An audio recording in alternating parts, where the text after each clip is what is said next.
Today's episode of The Sash is brought to you by Swish, personalised videos from your favourite Essendon players.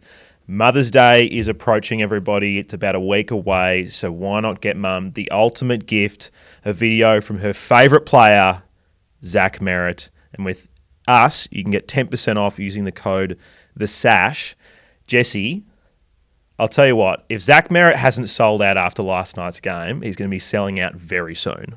Yeah, big time. I'm big on him, and Mum's definitely. I'm subbing out the Caco, and I'm bringing in the Merritt for the Swish video. Yeah, exactly. And I think you can save probably over $20 by using the discount code The Sash. So it's definitely worth it. Swish.com. It's heyswish.com. You can find all of that. Use the code The Sash. Get 10% off. Mother's Day is around the corner, people. Get on it now. Let's start the show.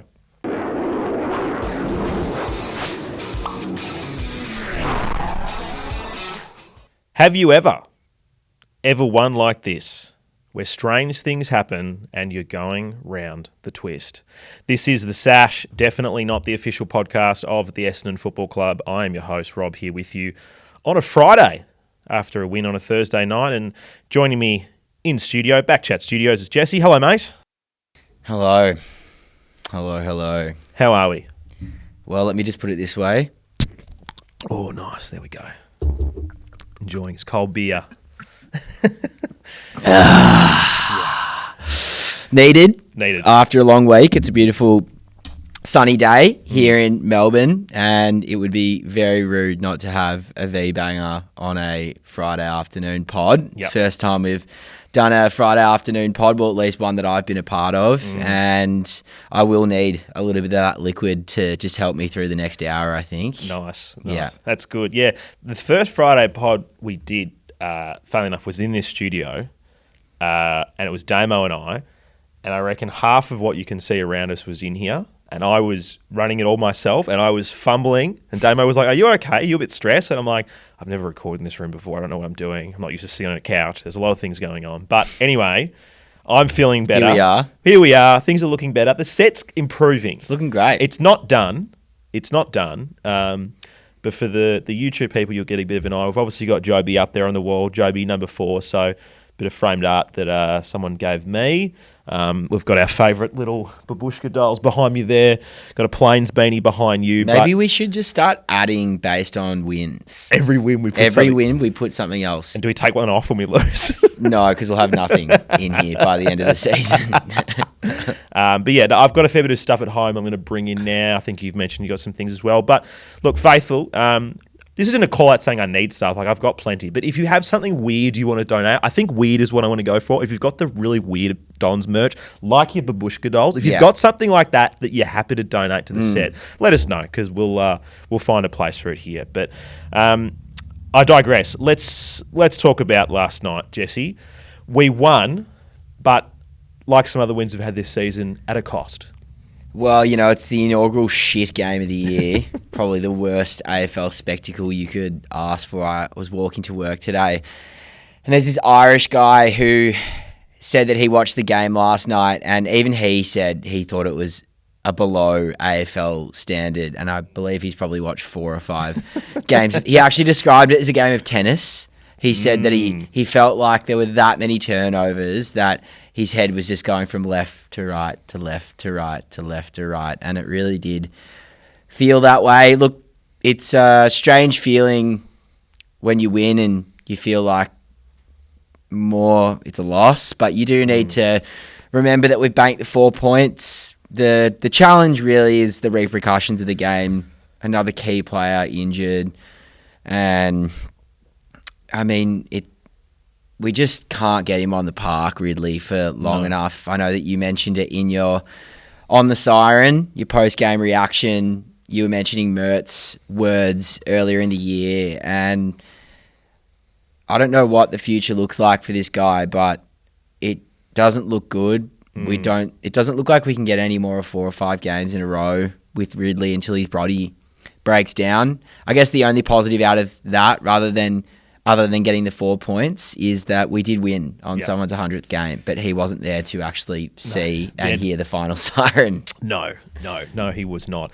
Yeah, there's nothing worse than like feeling like Mert is right with Essendon because it usually doesn't mean anything good. He always is though. That's the problem. I know it is the problem. It is very worrying, Jordan Ridley, because he's had such a poor couple of years. Last year he played just the 9 games. He's obviously played 6 so far this year, but I think it's with a hamstring, like it's a month. It's always at minimum a month.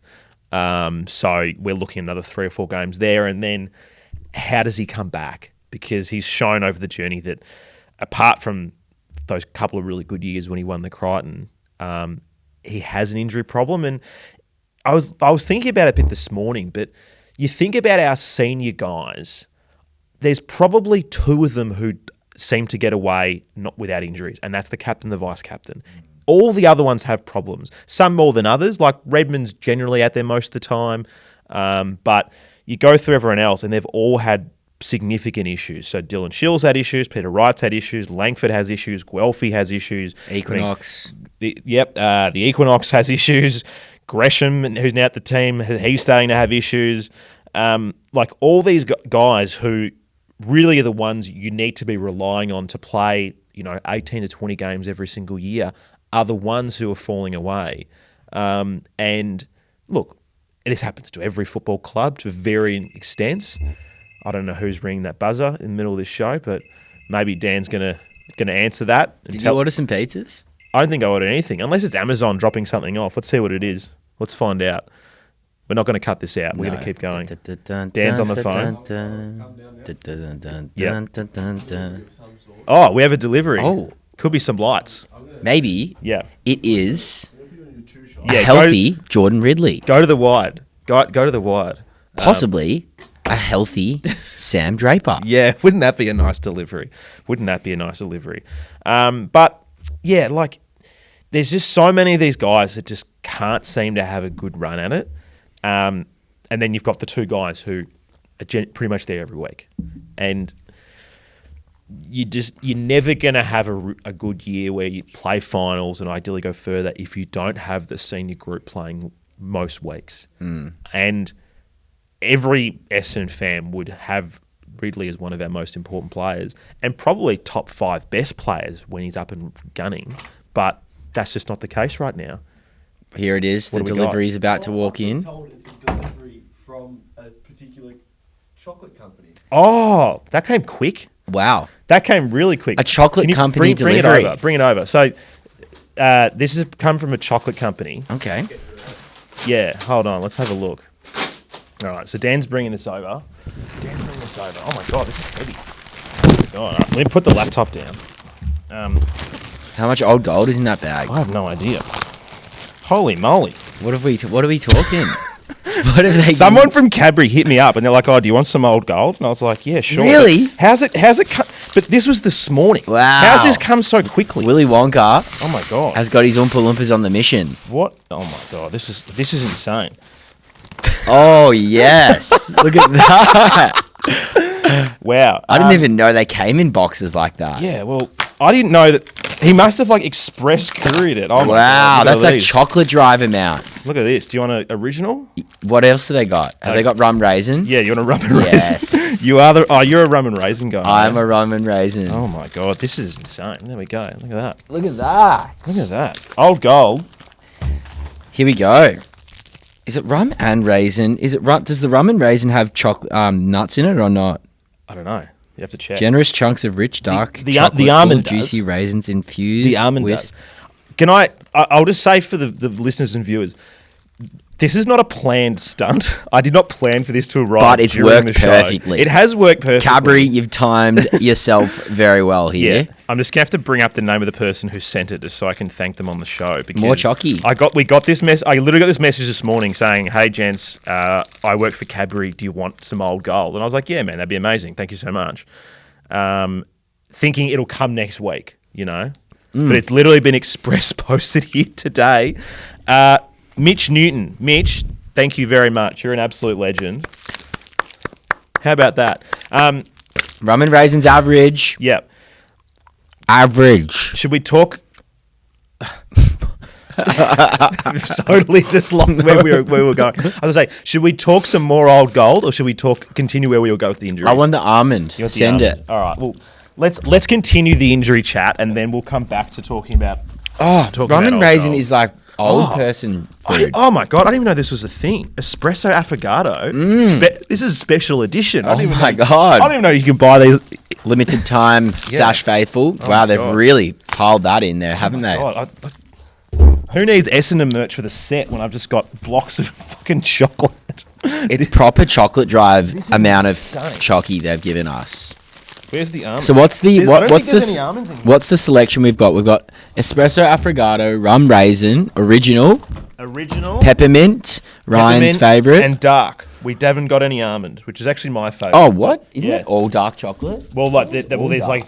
there's 70% cacao dark, and then there's just like extra dark. Mmm. Do you Nice. want which one of these do you want? Extra dark. You want the extra dark? Okay. Oh, extra dark. I've never seen that before. All right. Well, this has absolutely thrown me, because for a moment I thought it was actually another thing that was coming, but I guess I'll save that surprise till next pod, which will be after the Sydney game in studio. Yeah. Because it'll be here then. And it's not prime Joe Watson. It's is not it? prime Joe Watson, but I'll give you a clue. It's very old gold related. So, Oh, okay. so I'm just going to get this out of the shot. Should we talk? We Yep. should digress. Yeah, back to where we're talking with injuries.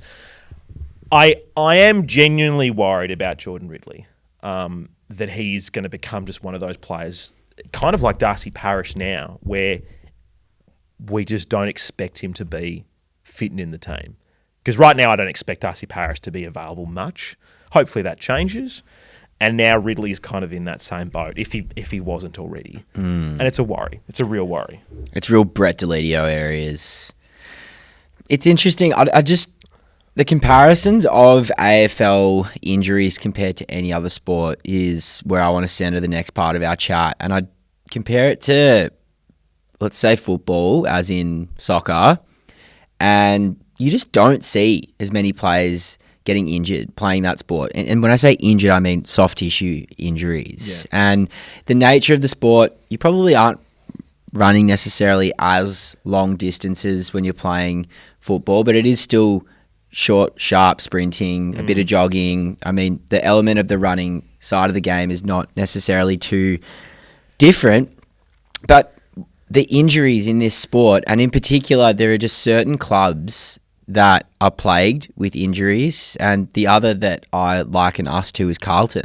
Carlton and Essendon just seem to have no luck with injuries. And what do you boil that down to? I mean, it's a combination of luck through recruiting people that have good genetics. Yep. There are some people that just genetically don't get, they're not as prone to injury than others. I'm not one of those people. Neither. My ankles and knees are not built My ankle for is fucked. gravity. Yeah. The other is your high performance program. And the last is the professionalism of the players, how they prepare themselves on and off the field. And a big part of preparing yourself for an AFL, well, having success in AFL comes down to preparation, stretching before and after the game, everything that you do that encompasses preparation. And we've had question marks over the high performance program for a very long time. And when these injuries keep popping up, the question does need to be asked again of what are they doing at the club from a high performance program? Because again, this year, last year we're all right with injuries. Didn't have too many, but there were, again, it always seems to be key players. We've had some freak ones though, like oh my god, who is?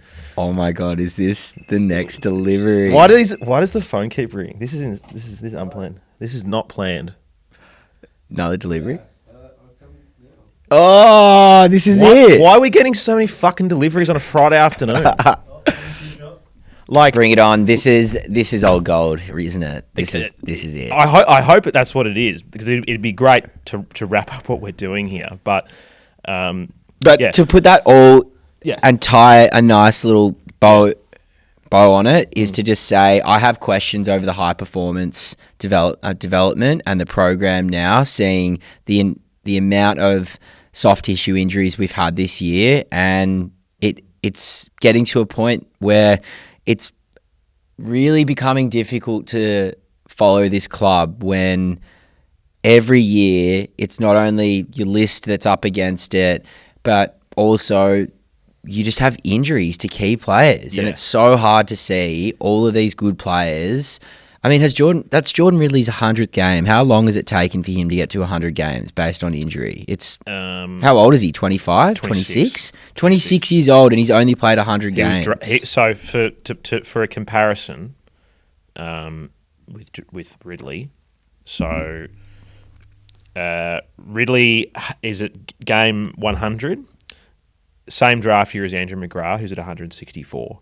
So that's basically 3 more full seasons of footy. Wow. That he's had on top of him. Like, obviously, Ridley had a year that he played VFL, but this thing, I mean, obviously we've added a few more this week, but our injury list isn't that long, but it's just who's on the list is what the problem is. I've heard, I heard an argument, it might have been Kane Corns who referenced this and a few other people, but there's an argument that one of the reasons the AFL has such a problem with soft tissue injuries is because the actual playing season isn't that long, so that this long off season where they're not doing all the stuff that they do in games all the time, the season starts and your body's just not, like, you're not match fit, if that makes sense. I was chatting to someone about that the other day. Whereas like football, like, you know, soccer, like they play. There's like almost all 3 year round. weeks off in the year they have. like And a it's the same NBA. As soon as the season ends, I feel like you're There's a month straight off. into summer. Yeah, there's a month summer off, jam. 6 weeks, and then it comes in. Whereas we have this such a long off season. Even cricket, they don't stop all year. It is the overarching question is, do they have the right scheduling with how long the season is? But it is tough to see Rids go down, and as I was saying in our group chat, I truly believe that if Gresh kicked straight, he was best on ground for us in the first probably 2.5 quarters. His pressure game was great. He was just good generally around the ground. He was good below his knees. He was setting up play, crumbing, really just providing that pressure, as you said, as the high half forward. He just didn't finish off his good work, and Gresh is now down with an injury. And, I mean, I hate to say it, but the only thing that was stopping Harry Jones from not getting a game was an injury. And to be honest, I'm pretty happy to see some other people get an opportunity over him. Yeah, but it's pretty like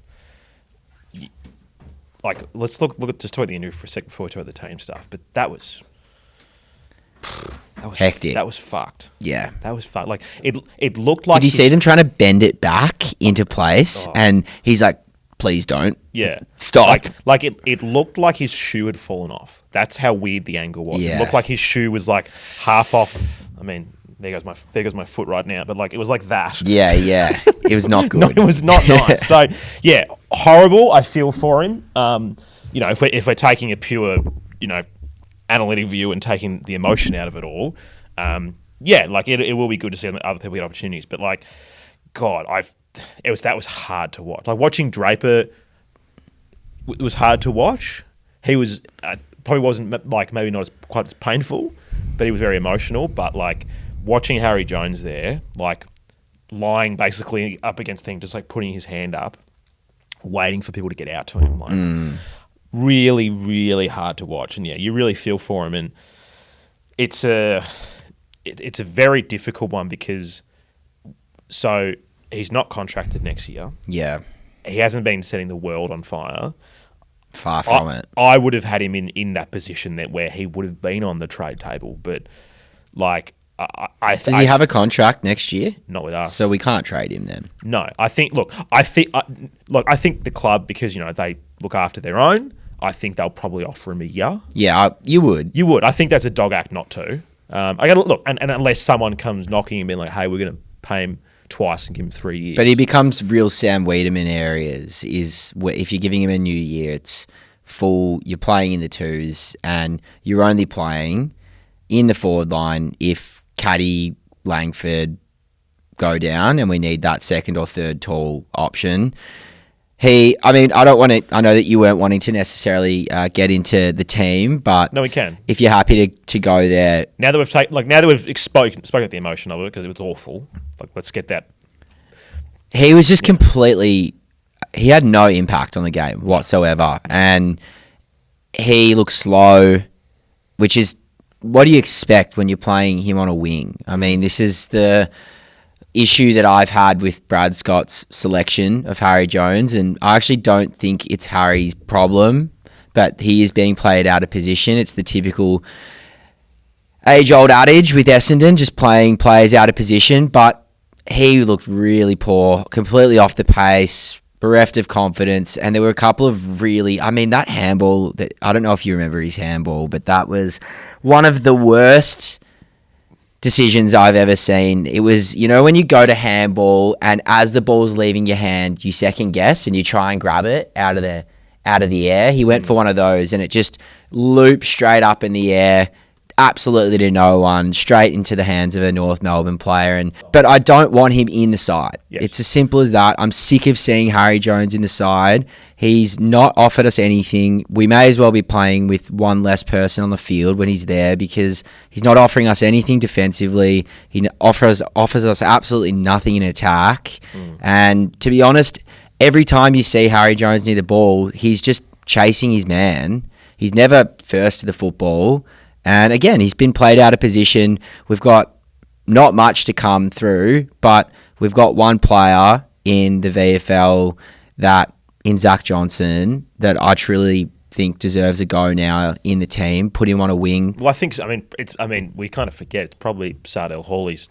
Or Saad. Saad will come back in and should get some time on the If wing. someone's averaging, like 33, like he's not averaging 33, but he's averaging mid to high 20s in the VFL, he's definitely got to be considered. Saad's been average this year at best. He hasn't had a huge amount of continuity.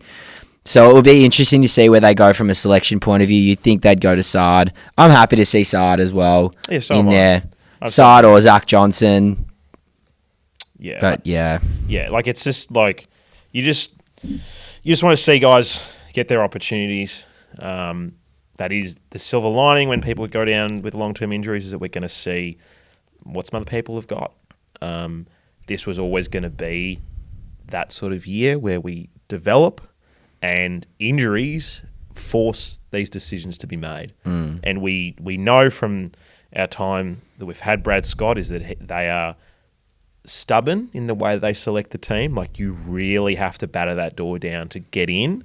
If you're not there in round one, basically people have to get injured or suspended for you to come in. It's like I feel like it's rare that we see these guys get in, and it really takes a long time.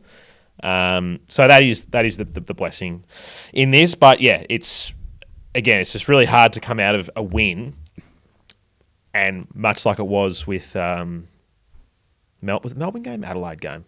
No, Melbourne game. I'm getting confused. It was the Melbourne game. Much like that, or was it West Coast? West Coast. It was West Coast. Yeah, it feels like a loss because of the injuries. Exactly. It feels like a loss because we've come away with it going, well, there's one guy done for the year, whether he was best 22 or not, and there's a very important player who's going to be probably out for a month. And you're just like, well, great, we won, but again, at what cost? Well, did you hear the VFL have held over Lewis Hayes? He's not playing, which would indicate that he's likely to debut next week, which I know a lot of the faithful have been calling out for. A lot of them have been of the belief that he should be playing over Ben Mackay. And there's, when one door closes, another one opens, and it will be great to see Hazy, if he does get picked, play 3 or 4 weeks, maybe more. He deserves it. He's been absolutely shooting the lights out in the VFL, and from what I saw in the scratch matches when we versed Geelong, he was really good, very, very serviceable, and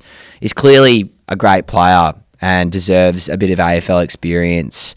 And that's all we've got to really look forward to this year. It's taking me back to top-up year where you just need to make the most of enjoying watching players have a run at AFL that are young or, that are having a second chance. And we're at the bottom of the ladder, near to the bottom of the ladder. We've got a list profile that would suggest we're a bottom 6 team based on age and experience. And given the circumstances of yesterday, it was a pretty gritty win. That's a good for me, is that the old Essendon would have fallen over, and there's been a number of games this year, West Coast, North Melbourne, where we have defended really well. I mean, we still kept them to 62 points, and I mean, it was an absolute avalanche in the last. There was patches of 30, 40-minute periods where it was absolutely dominated, led by Cherry. And again, I'm wanting to start something this year where we almost do rather than looking at our fixture, we should look at the ruckman that we're coming up against, because we've got two of the best ruckmen out of the way, which is great. So we've got Gorney, we've got Cherry out of the way. There's still one more to come. But he was significantly influential. And it's not to say that Goldie was bad. I think Goldie was fairly serviceable, but as you mentioned, he just faded. He just got monstered. There was everything we expected to happen happened. And this is the reality now. Until we get to the mid-season draft, which is on May 28th. I was just looking it up just then. So until we get to that point, we have to play these games with the expectation that we are going to be losing the overall ruck battle around the ground and at the coalface. It is going to be a loss, and the team has to adapt to that. That is the way things are going to play out. Now, some weeks will be easier than others. Like you said, we've got Cherry out of the way. We don't have to play Melbourne again, and I'm just double checking the dates, but let me have a quick look. I'm fairly certain the mid-season draft. So the mid-season draft happens before we play Carlton. Oh, thank God. But let's be honest. No one is going to beat DeConning. That's the thing. Let's be honest. Is Brad Scott the type of person who's going to select a state-level ruckman, regardless of how experienced they is, in their debut game at the G and feed them to Tom DeConning? Because I don't think he will. No. They might select them as a tandem, but again, probably not. So you look at it and go, okay, so it's Grundy, English, Nankervis, McInerney, and then TDK. Oh, God. So that's tough. You forget tough. how many good ruckmen there are. It's tough. In the AFL. It's tough. I mean, I feel like it's like a Mortal Kombat. If you ever played Mortal Kombat, there's like the towers. Yeah. We're like on a tower at the moment, and we've just knocked off Cherry, who was like a pretty big boss. He's like level 4 in the tower. We've got 6 more levels to get up to. Yeah, fuck, I can't wait. And next, you see like who's next? It's like Yeah. McInerney. Like shit. Oh god. Yeah, Goldstein versus Sub-Zero. Can't wait. Yeah, seriously. Yeah, I guess is Goldstein Raiden in this scenario? Are you a Sub-Zero guy? Yeah, I love Sub-Zero. Yeah. I was a big Sub-Zero I'm a guy. Sub guy. I was also pretty partial to Scorpion as well. Yeah. Get over here. But you can't choose. You have to either be Scorpion or Sub-Zero. Yeah, I'd play both. Okay. I'd play a bit of both. All right. But yeah, Consider. in this universe we've just created, I think Goldstein is Raiden because he's the old guy. Yeah, nice. Just to circle back to Hayes real quick before we go into more goods in the game. Obviously being held over in the VFL score update right now. It's 5 points apart. As the time of are they playing right now? It's right now. I was going to go, but then we're recording the pod now, so I was like, oh, it's okay. Who's up? North by 4 points. They're doing pretty well. Then the North team, as far as I'm aware, this season. Yeah. Good game to bring Lewis Hayes in, but also wouldn't be surprised knowing we think our injury list is bad. Sydney's injury list is fucked. So that right now, I mean, I didn't check the team. They're still a way better team per player than us. But like, so that they will have, when we play them, they'll have Noah Marty, Cunningham, Fox, Goulden, Logan McDonald, Mills, or Papley. Oh, so that's seven. That's basically 7 of the best 22. So if we're talking about Lewis Hayes, there's Noah Marty and Logan McDonald. So they're 1 and 2 key forwards aren't in the team. They'll have McLean down there, and then maybe Laddams potentially. But like, but this is. I'm looking at this going, hold on. Are we versing Grundy? And Grundy will I play. reckon Goldie could beat Grundy in the taps, but he'll get monstered around the ground. But I guess what I'm saying is, does Sydney have that potent of key forward that we have to bring in another tall? That's my question. I obviously want to see Lewis Hayes play, but I'm just playing a bit of devil's advocate here. Well, who comes as a defender then? Are you bringing in Lav, Gamer Boy Lav? Well, I think Lav might be suspended for 1 more week. So yeah, I think he was absolutely pooey in the VFL. I think it's just. I mean, maybe they go a mid-size option, or they go with a bit more run and carry. But anyway, we digress. Let's go back to the game. That's all we're here to talk about. Goods. Let's just talk about it. where would Essendon be without Zach Merrett? We would be last. We would be bottom feeders. Mm. We would be wooden spooners. Yeah. Did I say last You already? said last. Did I say wooden spoon? Yeah. Bottom feeders. Yeah. Yeah. We'd be shit. We'd be shit. Yeah. And to be fair, like Zach, I thought his first half was shit as much as like I didn't think it was great. I didn't think it was good. He turned the ball over. With a hot take. He turned it over so much. There was so many Zach. The first kick was elite. That first centre clearance, amazing. But he just wasn't the Zach that we knew for that next quarter and a half. And then, boy, did we see the Zach that we know and love. God, I love that man. Takes me back to boutique when I had a night out with him. Great guy. How long ago was that? Oh, ages ago. I would have been 20. I think it was just the year after Zach got drafted. Anyway, we digress, but he's a great man. We love you, Zachy boy. Love you so much. God, I love you so much. The espresso affogato, pretty good, I will say. Does it taste like an espresso martini? It just tastes like coffee, but it's kind of got like gooey stuff in the middle. It's nice. Yeah, I was thinking about it today. Like, who are the other players around the competition that have to shoulder a burden of their club as much as Zach Merrett? There's probably only a couple. His shoulders would be so sore. You know, like it's him, it's Cripps. I mean, it probably was Jack Steele for a little bit at St Kilda, but now he's kind of having a bit of a rough time. Like, just when it's like, all right, we've got a problem. It's really sad. Go to Zach. Things are struggling.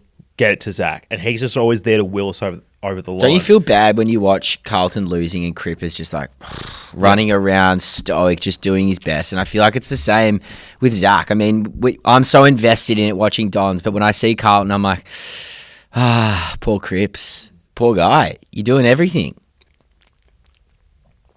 So I'm chewing. And we're playing Sydney next week. Real Friday afternoon. Oh, this potting. is such a Friday pod. No structure, drinking beers, eating chocolate, delivery show. We're playing Sydney next week. God. And this is the thing. Sydney run a tag. James Jordan will play on Zach Merrett. He will tag him and Zach will have a very difficult game. So who's going to step up? No one, because they all suck. I don't think Colwell's going to play. I don't think...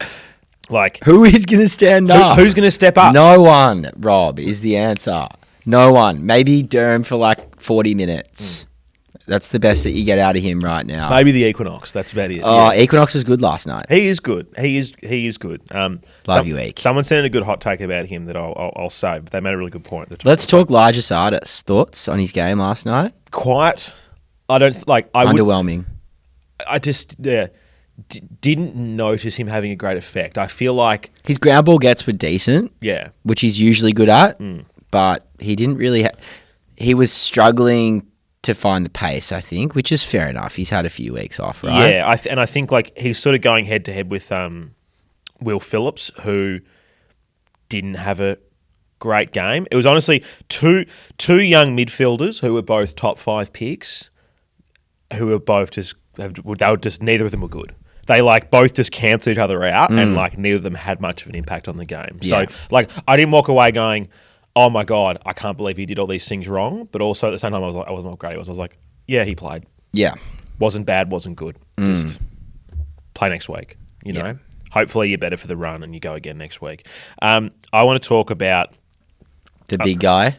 The big guy. Well, actually, no. I want to talk about 2 players. Okay.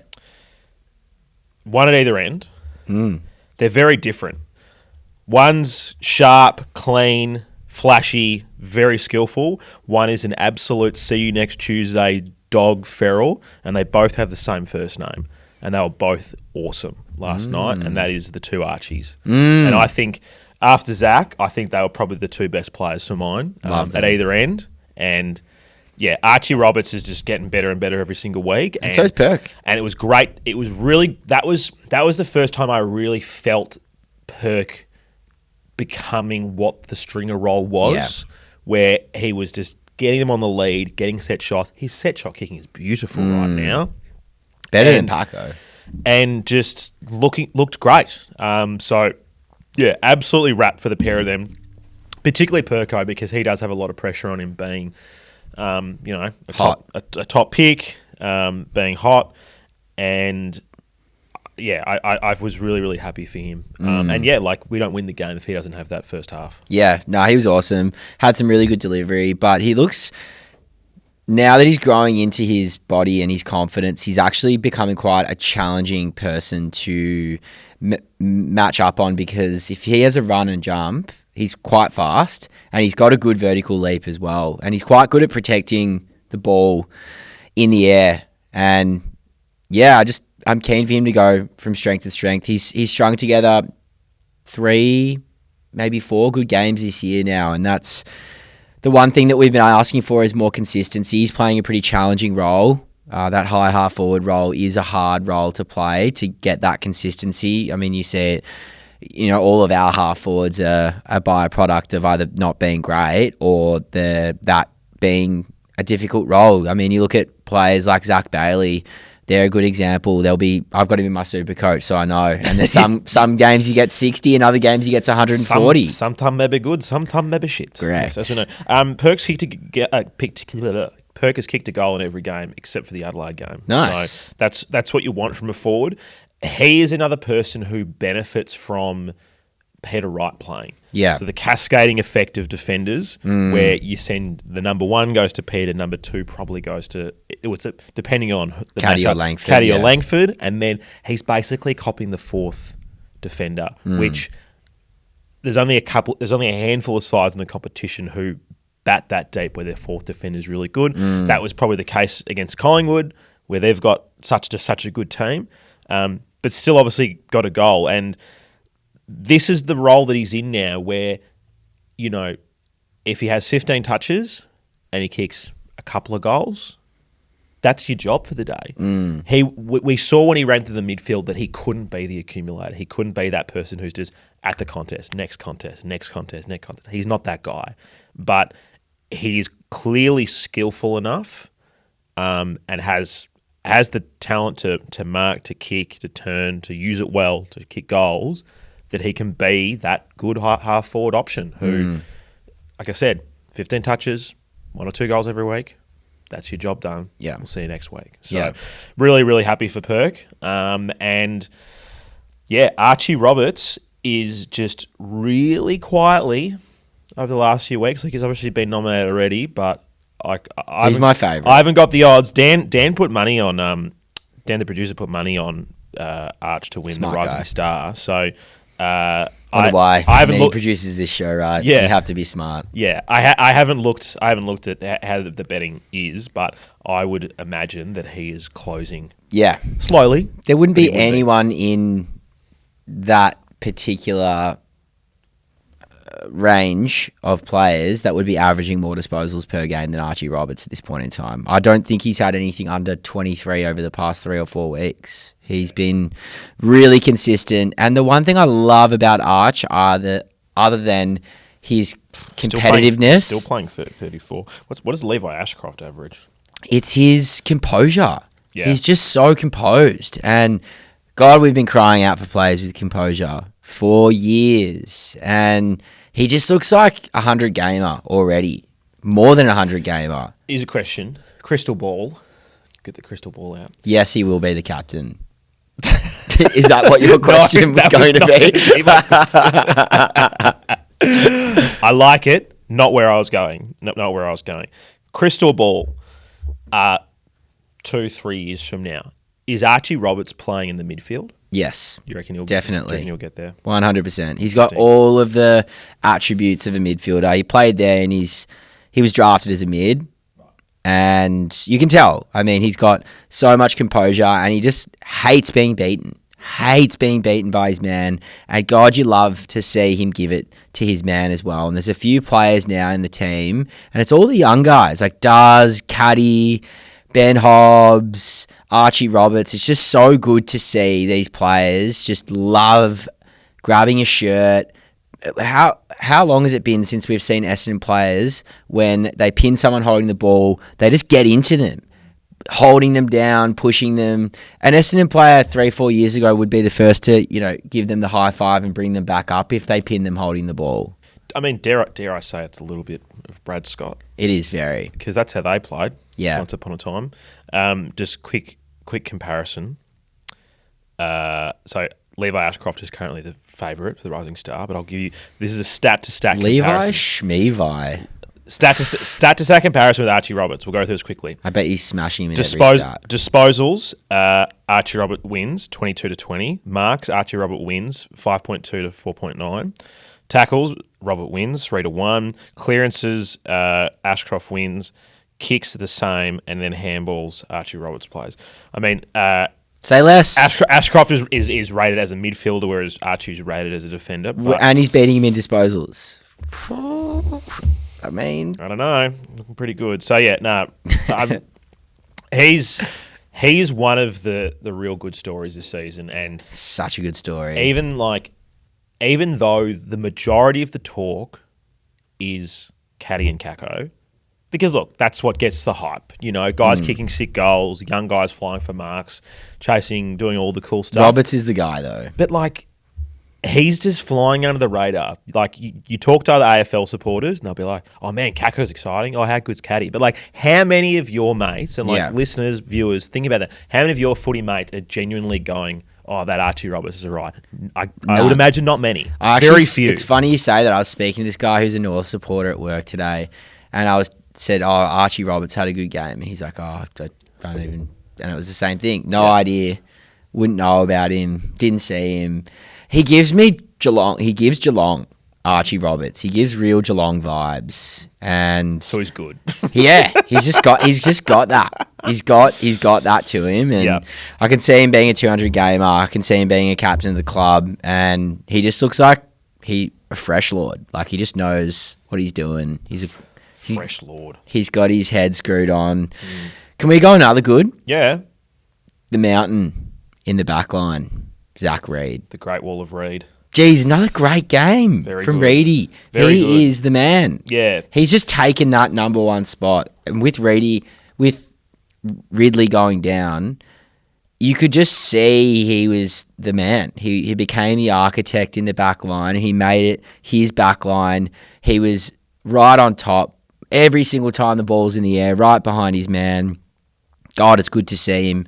And he got through a game. And he got through another game, which is the most important thing. Like, he probably got beaten a few contests. Young Finbar took some pretty good marks. Obviously had an opportunity to win the game, which he blew. But just the composure with the ball. And it was interesting to see there was a few times where... They weren't one-on-one with Finbar, though. They were packed. Oh, they were big pack. No, I'm not, like... this isn't me, shitting on Reid. I'm just like... What's your problem with Reedy, bro? Yeah. Mate, he's my boy. I'm just saying, there were obviously times where his opponent, won the contest, but... And nearly won the game. But what I really liked was seeing there was a few times where players, when we were doing our little chip side to side, it was often Reid was the one to make that outlet kick. And hits, but most of the time he hits people. Yeah. And I think as he's getting more used to the speed of the game, like... to where he was in round one against Hawthorn, where he was, let's be honest, was crapping his dacks. Like, he's grown so much in this period just by having some consistency. Yeah, just by having a bit of continuity in your body, continuity at playing at the level, all of those things. And this is what you see. You see growth. So yeah, I'm wrapped for him. He's doing really well. Would you like to do some votes? Before we do, two other goods. Yep. Well, three actually. Yep. 2 metre Peter. Yep.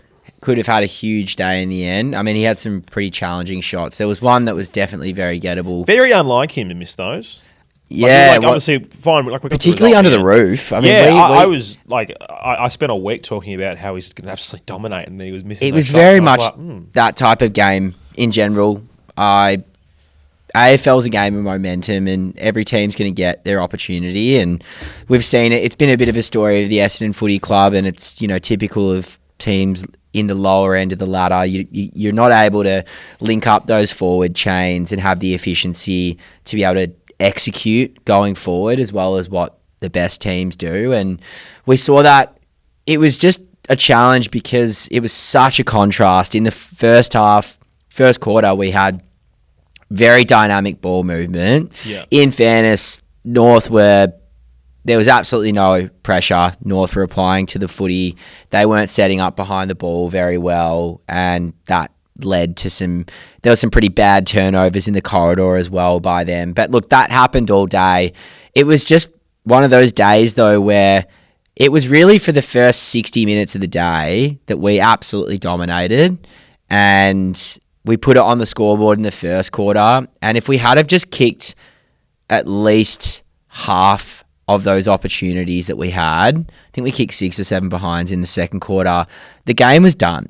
And that's the difference, because what happens after halftime is completely different. North is completely in their shell, and we're running with heaps and heaps of confidence, whereas we were our own worst enemy yesterday. Every single time we went forward and we had an opportunity in that second half, the amount of times that we would just handball or overpossess the football, or handball, or just choose the wrong option, handball to someone under pressure, kick to the wrong forward in the forward line, or miss an opportunity going forward. And it absolutely deflates you. You work so hard, and we spread so hard, and you could see losing a few people to injury didn't help, but we were out in our feet for the last 35 minutes of that game, and you could see North were really coming, because the opposite was happening.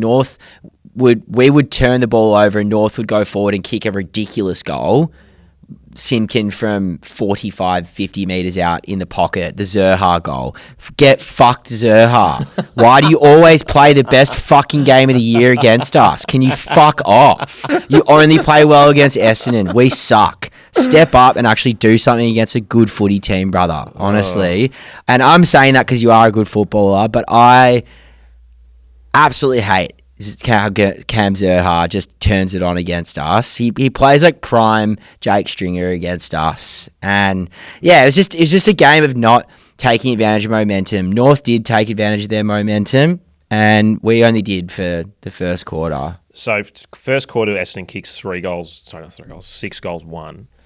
From quarter time, we kicked 3 goals, 10. That's so bad. So bad.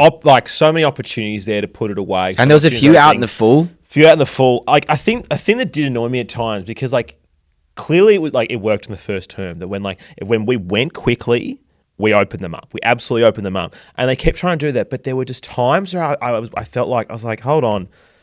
Someone got a mark on the wing or a free kick or whatever. Too many handballing to someone without knowing. There's so many players around, and I'm like, there's a few times I'm like, surely it's okay just to grab the ball, take a couple of steps back and look.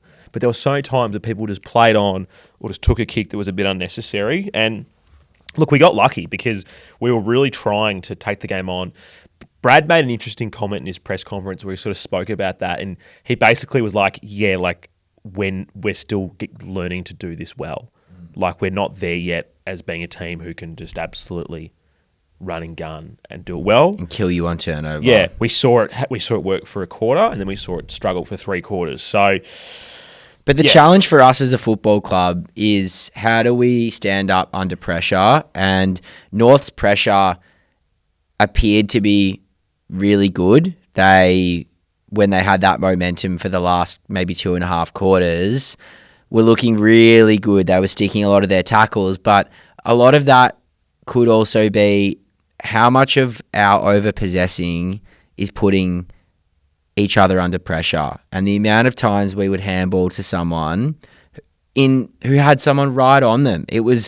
And Dersma may statistically have looked like he had a good game, but Xavier Dersma, you just need to relax a little bit when you've got the football, because it just looked like every time he was involved in an attacking forward half chain of possession, he would just handball to the wrong option, handball to someone who was immediately tackled, the ball would be turned over, and it was super costly. And I don't know how you can coach someone to be better in that situation, but I just feel like at the moment we have too many players that don't like to be tackled, and as a result of that, we don't welcome pressure well, and we just turn over the ball too much. And again, you could say that's experience, probably is, but it was very frustrating to see that. And Yeah, I think we're going to have to watch a lot more of it this year.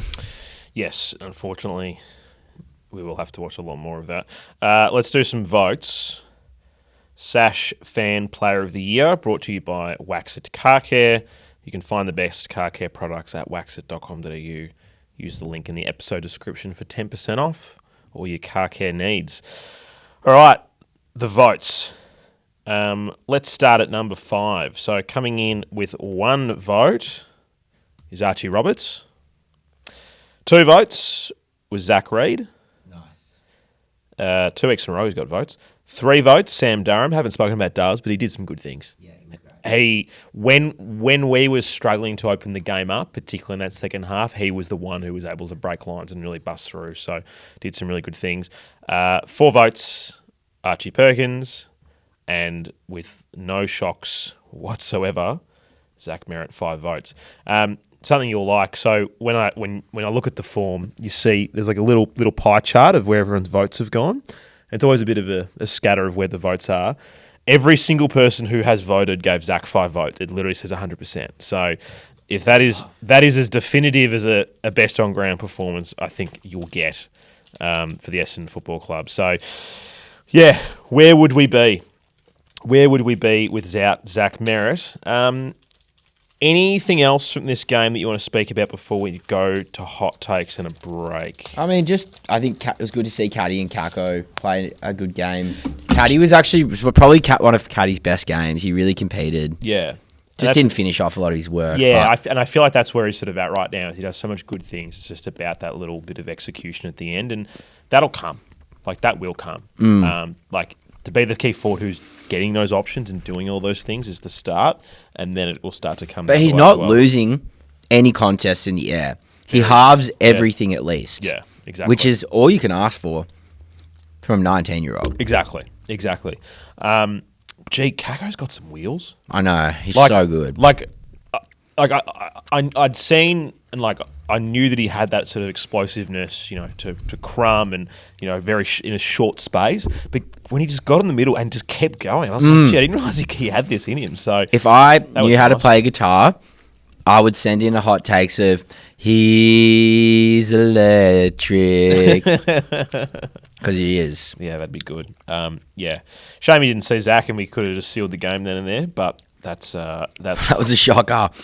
Can I say, as a bad, the amount of times that we didn't kick to a free option in the forward line, there was so many times we marked the ball 10 metres, maybe 60 metres out, and there was someone that just led into that 40 metres out, tough angle, and we just hesitated and then just didn't kick it to them. Yeah. And there was that one time we tried, and I think it was Langford. Went on the full. That's a bad for me. Langford looks so far off the pace at the moment. Yeah. He looks awful. He looks like someone who has come back from an injury layover. But he needs to step up. I'm sorry.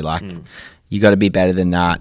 He turned the ball over almost every time he got it last night. He was very high up the ground at times, I noticed, which I thought was interesting. He was really pushing up. So whether that was a bit of a directive that he was going to push up and, Caddy was going to stay deeper or something. But just making you're experienced enough. I don't care if you've come back from an injury or not, but you're getting spun in a tackle and you're just going to throw it on your boot and just kick it into our forward line where there's 4 North players. It's just small things like that, or missing that kick inside the forward 50 and it went out of bounds on the full or something like that. It's it's just hard to watch an experienced player make such rudimentary, simple footballing errors. It is frustrating. I'll give you another bad before we go to a break.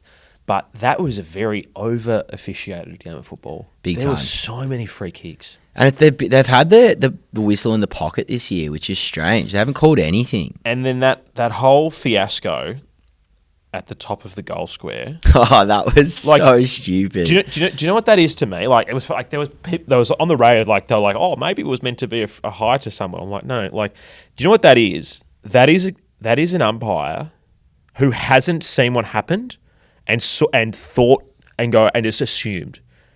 He assumed that an Essendon player kicked the ball, but he didn't see it.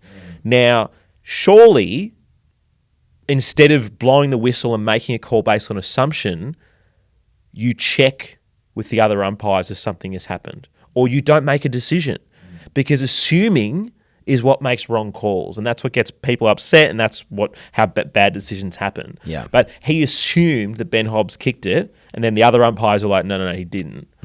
Thankfully, and then it played out the way it is. But that shows you one of the things that is wrong with umpiring these games, that people make decisions on assumptions, not what they've seen. Yeah. So, well, I hadn't seen him before, that umpire. He seemed new. Yeah. And looked like he made a lot of mistakes. Yeah. Like I know that I do know an umpire, so I know that they review the tapes and stuff, and I'm sure that'll be mentioned. Let's take a break and we'll come back and do some hot takes. Let's do it. This halftime break is brought to you by the Ticket Merchant for the 2025 AFL season. Whether you're looking for tickets to Essendon matches or you want to catch a concert, comedy show, maybe you want to take mum somewhere for Mother's Day, the Ticket Merchant has you covered. Head to theticketmerchant.com.au to explore their massive range of tickets. We'll be back after this. Thanks, Rob. It's that time of the week where we get some totally rational and well-adjusted opinions onto the pod. On the Sash, it's Hot Takes. Hot Takes.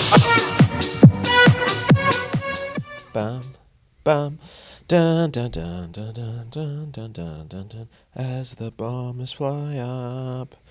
VFL update. What is the score? What is the score in the VFL? The VFL's on right now. What do you think the score is? Do you think we're winning? No, I don't. But I hope we are. You're right. We're down by 9 points. Let's do some hot takes. Thank you, everyone who sent them through. Absolutely inundated this week. They're going to be dark. Yeah, there's a little bit of positivity in there. Nice. I tried to pick a bit of a balance of them. Try to get as much in as I could. There's quite a few here, so we'll try and fly through them all. But let's start with Alex. Thank you, Alex.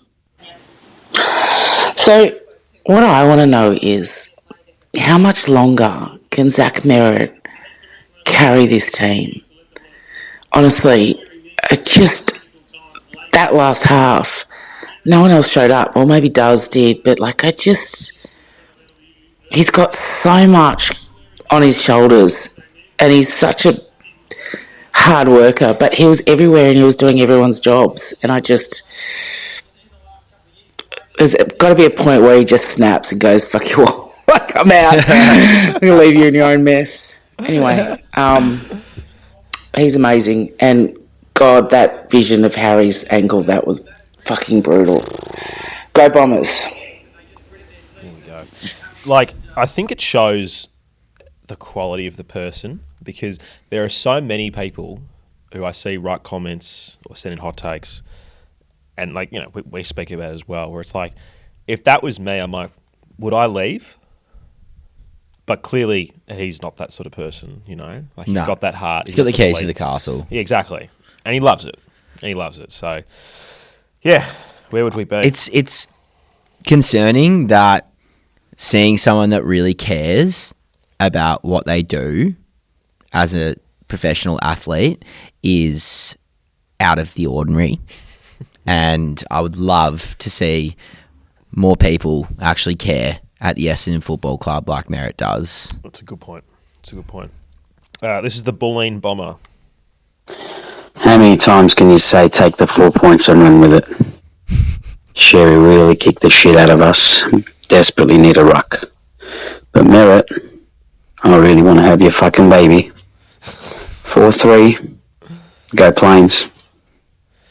That's right. We've got 4 wins on the board, which is pretty good. This is from I Love Merritt. Money and keep powering, and I thought we provided some opportunities early in the first on that last quarter, and somehow mucked them up. But we knew they were going to come. They got some. We don't deserve this man as our skipper. We don't deserve him to be part of this club. Yeah, we got the 4 points. You can see the disappointment on his face. Somehow mucked them up. That's a story of Essendon. Somehow mucked it up. Oh my God. Mate, we're going to have to play the Rezzies next week against Sydney. Oh, fuck. Yeah, that man is certainly feeling it. This is from Ben. Thank you, Ben. Well, fellas, we won, but I'm really not sure how to feel after that. I feel like I've aged about 20 years. Was pacing around the living room when I was watching the last few minutes. Went to sit down, couldn't sit down, so I started pacing some more.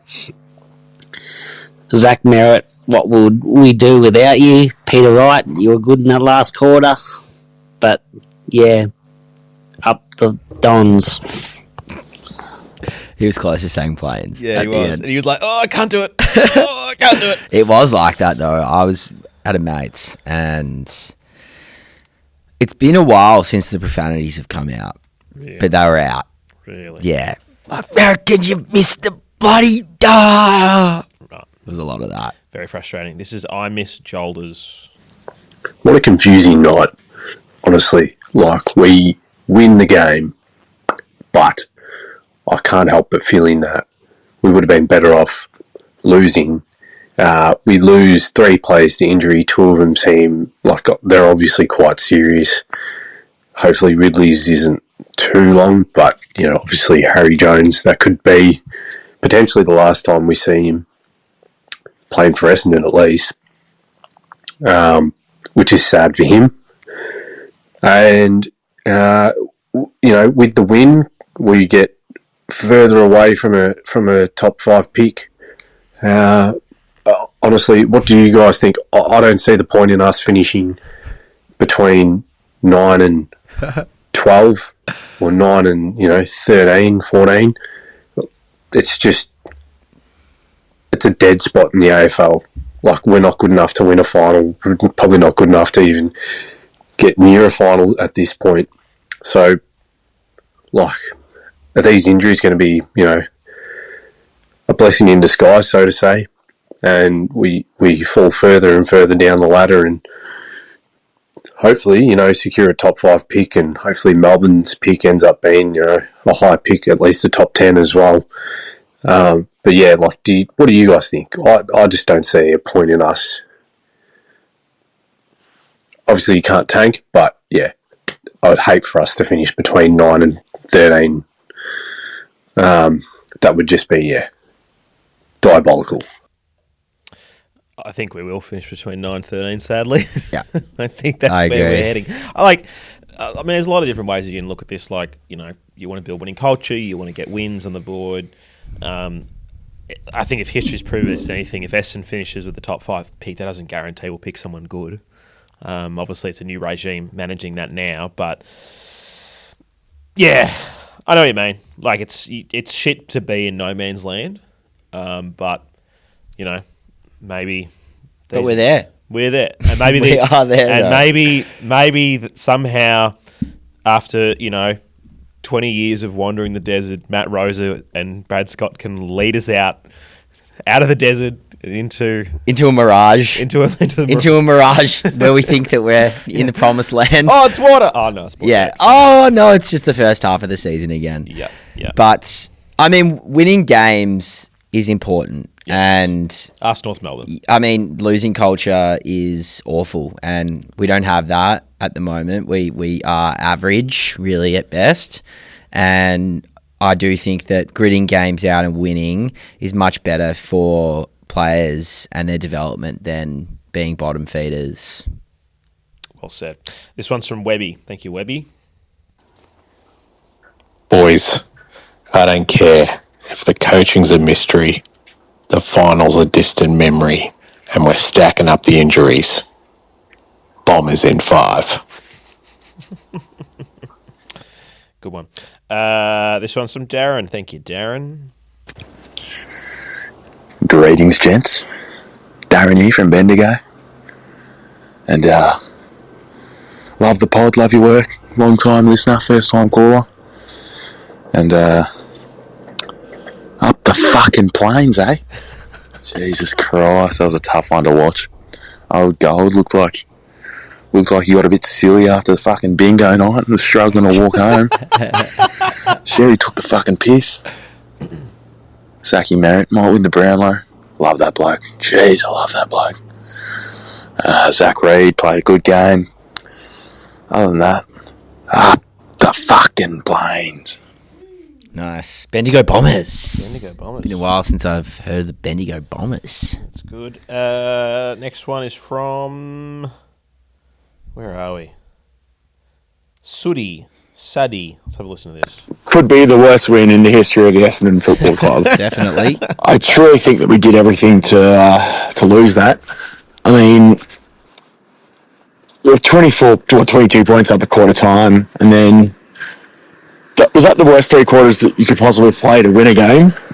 The decision making, just greediness, keeping the ball inside 50. I mean, I think you got an open forward line with like 1 or 2 players running in, open man, happened with Merritt, happened another time, I can't remember who, and like the players kicking it were hungrier than fucking Harold and Kumar when they got to White Castle. Xavier Dersma handing it to 2 stone cold dead teammates in the 3rd quarter instead of kicking the ball. Well said. Just brain dead decision making. We somehow won the game, burn those tapes, and move on. We just move on and pray, because no Jones, no Ridley. So it's going to be interesting next week. Go Plains. Well said. Well said. Very well said. Haven't got anything to add to that. No, he's a smart guy. This is free Zach Merrett. Thank God for Zach Merritt. We're shit. I love how that still's getting a rub. Had to get one in. This is Dan is sad. Don. Why is Ben Mackay not within 15 fucking metres of his man for every fucking inside 50 for the game? Like, I could not understand. I was at the match and I was thinking, does he know he's not on a play right now? Does he think he's playing for North Melbourne? I actually could not fucking understand that. Also, Zach Merritt is like just one of the greatest Essendon players of all time. The amount of full-out gut-busting runs he made to try and put some pressure on a North player when no one else in our fucking team would. Like, he's a saint. Get him out of there. We don't deserve him. He doesn't deserve us. I just don't want to see him suffer any longer. Similar theme. There's a lot of that. We do deserve him. We just need more players like him. Yeah. Not to the exact level, but just ones that care. Yeah. And I think we are starting to develop that culture. You can see it happening. Yeah. This is Bemused. Thank you, Bemused. I would rather watch that Pasolini movie, Salo, with my parents than watch that game ever again. And for anyone who doesn't know, in that movie, they force-feed people shit. So, yeah, I'm going to go home and watch that instead of the game. Oh, God. Oh, I've never seen that movie. It was bad. It was bad. This is from James. Thank you, James. Lakers lost. Pry got tossed. Zachy boy bossed. Dons by 5. But actually 3. Not bad. Nice. Cam Taylor. Thank you, Cam. Boys, win's a win. Just take the positive. Gritty. We grit. That was grit. But seriously, do you reckon Mally's parents finally feel vindicated? Like, they must really hate him to call him Finbar. And now he can't even count to 30. Up the fucking plains! Joel said on Thursday that the name Finbar Mally sounded like a type of vape. Yeah, I heard that. Very strange. And I was like, I like it. Okay. This is Happy You Don. like that? Happy Don. You're happy with it. Boys, forget that sook in WA. We've already got the best read on our list, fellas. Mm-hmm. I think he's already my favourite player. Oh my God, I love him. Uses the ball well, doesn't look too flustered. Marks. Oh, and fuck, he's so big. I don't know if he's hot, but like he's handsome. So, you know, that's fine. Like, we do hot, we do handsome, we do big. Calm the fucking plains. Do you know what I was thinking just then? What? We forgot one critical name from the inclusions that could occur on the wing next week. Nicholas Coxa. Yeah. We could have all 3 in the team. playing with each other. That is a rare sight. Nick Cox has had 10 touches in the VFL and kicked 2 behinds thus far. I don't think he'll play. That's just... 2 behinds, that summarises Coxie well. Yeah. Vigo Vicentini's had 44 hitouts. Wow. I don't know how many of those have been to advantage. How many touches has he had? 14. 44 hitouts, that's elite. Yeah. We're losing by 17. We're going to lose. All right, this is a long one, but it's a song, so this will be. Let's see if we sit through this. Okay, let's be real. Rob, I'm a lot like you. I'm sitting in my garage. My wife's asleep. My baby's asleep. And this app doesn't have very good reverb, so it's not flattering on the voice. But here we go.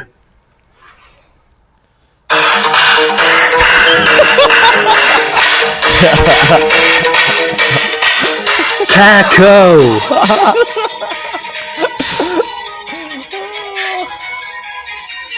Taco! I like how he's not doing any of the other. Taco! That's all he's doing. Taco!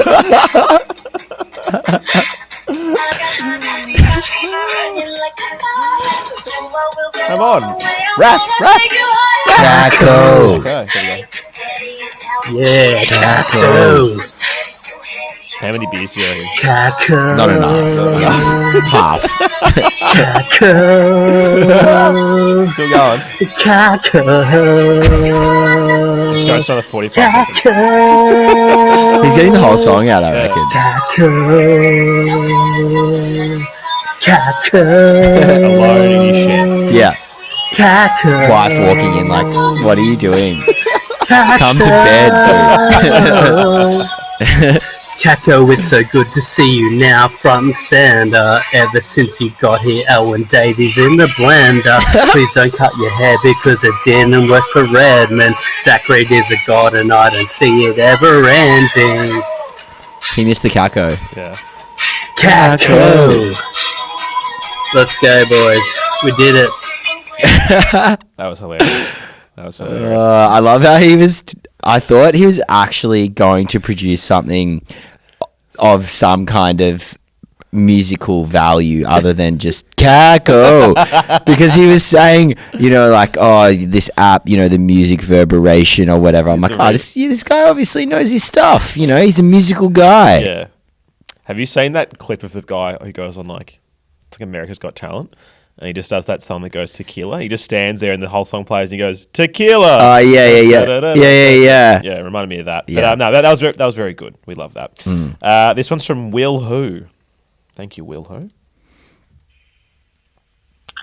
I don't know about y'all, but I feel that Setterfield is gone under the radar in the sense that I feel like whenever he gets the ball, which seems to be a reasonable amount of time, he actually... is a pretty good kick. He's sneaky great for inside 50s. Or maybe I'm just retarded and we're a terrible team. And he's just the least terrible. That's not true. Love you, Setters. Get amongst it.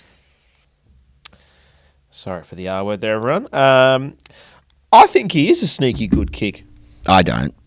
I mean, I think going inside 50 he's been alright. But he's not. Yeah, I reckon? Nah. I think he's been hitting some good targets. What does our producer think? Up or down? Good kick? Bad kick.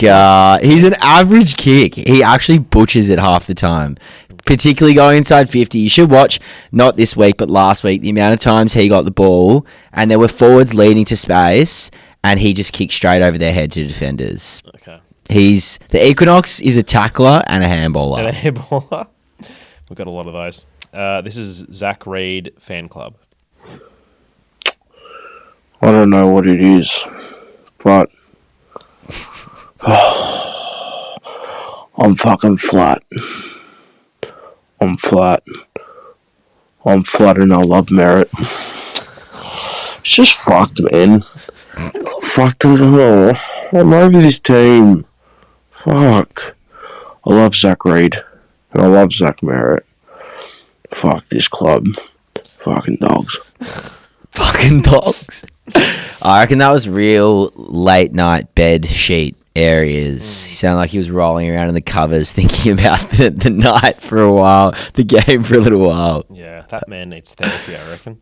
This bang. one's from Travis. Thank you, Travis. Boys, I don't even really know what to say or what that was that I just watched, but I had a bit of a chuckle to myself as I walked down the steps out of the game and just thought, I don't know how we got away with that.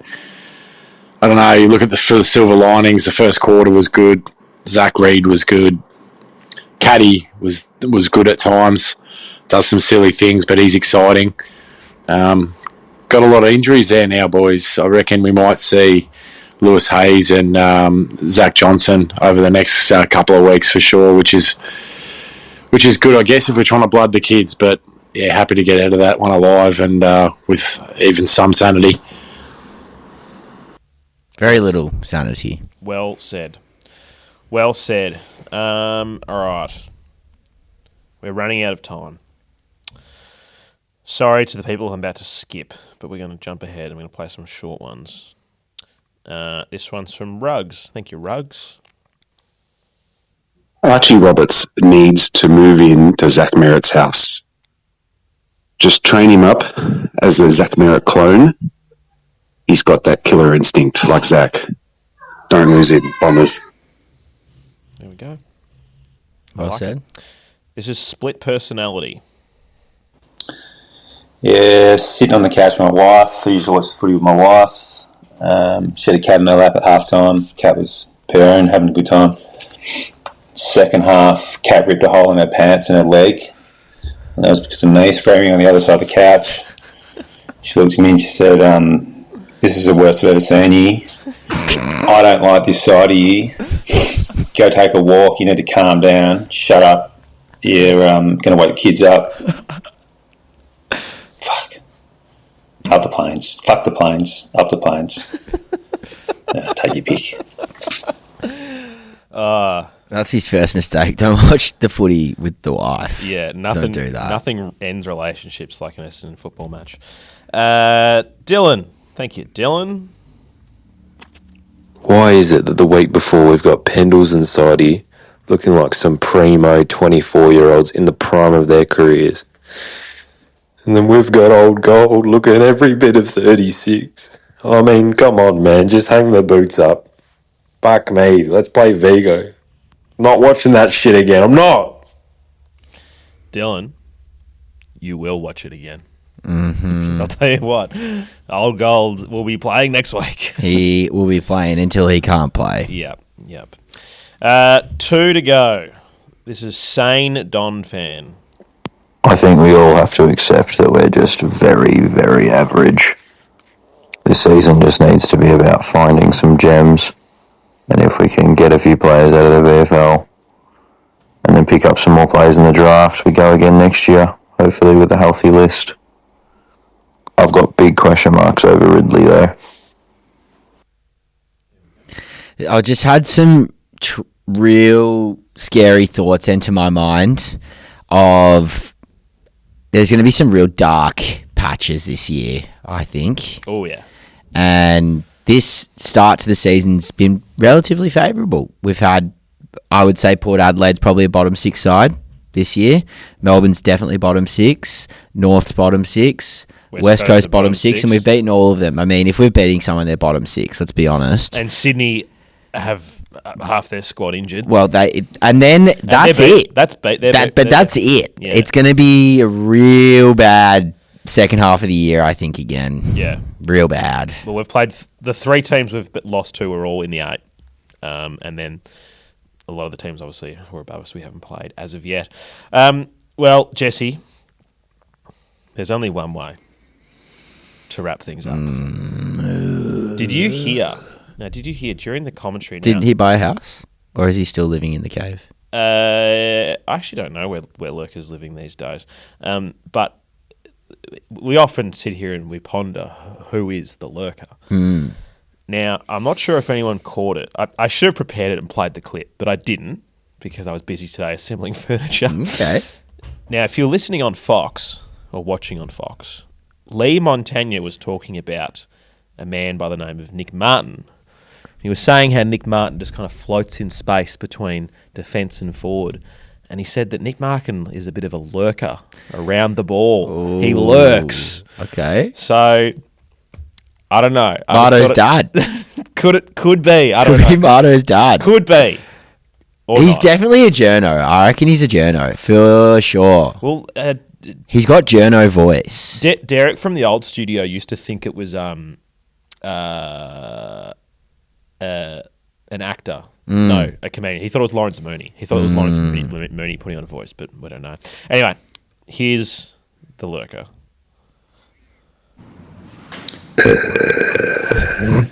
We used to have the package. Now we've got the prize. Archie Perkins, the Archibald Prize. Go Plains. It's pretty good. Short, sharp, sweet lurk. I like it. I like it a lot. He was an Archibald Prize, and he was very, very good on the weekend. We're very, very thankful for the performance of the two Archies, along with, of course, our glorious leader, our one and only glorious leader. Jesse, final thoughts from you before we wrap up for an evening. Oh well, I mean, enjoy it. We got the dub. We can sit back, enjoy the rest of the weekend. It's a beautiful sunny day here in Melbourne, and I hope it is listening to this tomorrow. And just enjoy the weekend, guys. We've got 4 on the board, and hopefully some more to come. Yeah, enjoy the fact that we've won another Thursday night game, and you've got a Friday, Saturday, Sunday to watch other teams have a shit one. We won primetime footy. We won primetime footy. We won some primetime footy. Thank you, everyone, for tuning in and listening or viewing the program. If you'd like to become a premium member, you can sign up for $5 a month. You get an extra show every single week, the preview show. You get an ad-free experience. So if you don't like ads, that's a good thing as well. You also get access to the premium members Discord. And you support the show. Like if you love the show and you want to see it continue and grow and do what we do, it all helps. So we are very, very appreciative of that. Thank you to our sponsors. Thank you, of course, to all the people who are already signed up and supporting the program. There'll probably be a mailbag sometime next week with Joel. Joel's also doing the opposition preview with Madison from True Bloods, probably on Wednesday, I think. And then I'll be back on Thursday for the preview show. I don't even know who's on that. We'll have to look at the roster. But thank you, everyone. We love you all. Have a great weekend. Go Dons. Go Dons. Oh, I need a piss. That's a wrap. I need to piss.